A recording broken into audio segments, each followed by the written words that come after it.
ఏలూరు జిల్లా పోలవరం నియోజకవర్గంలోని టి నరసాపురం మండలం గండిగూడెం గ్రామంలో దొంగతనాల నివారణపై పోలీసులు అవగాహన కార్యక్రమాలు నిర్వహించారు. ఎస్ఐ జయబాబు నేతృత్వంలో ప్రజలు సీసీ కెమెరాలు ఏర్పాటు చేయడం, రాత్రి వేళ అప్రమత్తంగా ఉండటం, సైబర్ మోసాలపై జాగ్రత్తలు తీసుకోవాలని సూచించారు. వాహనదారులు హెల్మెట్ ధరించడం, మొబైల్ ఫోన్ వాడుతూ డ్రైవింగ్ చేయకూడదని హెచ్చరించారు. ఈ ప్రచారానికి మద్దతుగా గ్రామం పెద్దలు, సామాజిక కార్యకర్తలు గ్రూప్ మీటింగులు ఏర్పాటు చేసి ప్రజల్లో అవగాహన కల్పించారు. ఆ స్టేట్మెంట్ మీ అందరికీ వినిపించి మిమ్మల్ని మొబైలైజ్ మీకు అవగాహన కలిగించమని చెప్పేసి సూచించడం జరిగింది. అది ఏంటంటే ఇంటి చుట్టూరు కూడా పహరీ గోడలకు ప్రొటెక్షన్ ఒకటి పెట్టుకోవాలి. బంగారాలు, దొంగతనాలు అలాంటివి జరగకోకుండా ప్రొటెక్షన్ పెట్టుకోవాలి. మన వస్తువులు మనమే కాపాడుకోవాలి.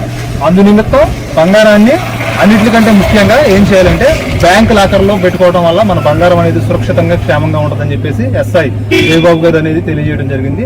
అలాగే సైబర్ మోసం అంటే ఏంటంటే సైబర్ మోసం అనేది మొబైల్ ఫోన్లో ఏమైనా లింకులు వచ్చినప్పుడు లింకుల మీద క్లిక్ చేయడం కానీ, ఓటీపీలు కానీ చెప్పడం వల్ల మన ఫోన్లో ఉన్నటువంటి అమౌంట్ మనకు తెలియకుండానే హ్యాక్ అయ్యే ఛాన్సెస్, దుష్పరిణామాలు ఎదురవుతున్నాయి. కాబట్టి అలాంటివి ఏవి కూడా తెలియకుండా అన్నెసెసరీగా ఓటీపీలు చెప్పడం కానీ అలాంటిది కానీ చేయకోకుండా మనమే భద్రతగా ఆ సెక్యూరిటీ అరేంజ్ చేసుకోమని చెప్పేసి గౌరవ ఎస్ఐ గారు సూచించడం జరిగింది. దానిలో భాగంగా ఆయన ఒక వాయిస్ అనేది మనకి రిప్రజెంటేషన్ చేయడం జరిగింది. ఆ రిప్రజెంటేషన్ వాయిస్ ఒకసారి మీ ముందు పెడుతున్నాను. ఒకసారి అందరూ జాగ్రత్తగా వినాల్సిందిగా ప్రేమపూర్వక మనవి. నరసాపురం పోలీసు వారి హెచ్చరిక. నరసాపురం పోలీస్ స్టేషన్ పరిధిలో గల ప్రజలందరికీ తెలియజేయనిది ఏమనగా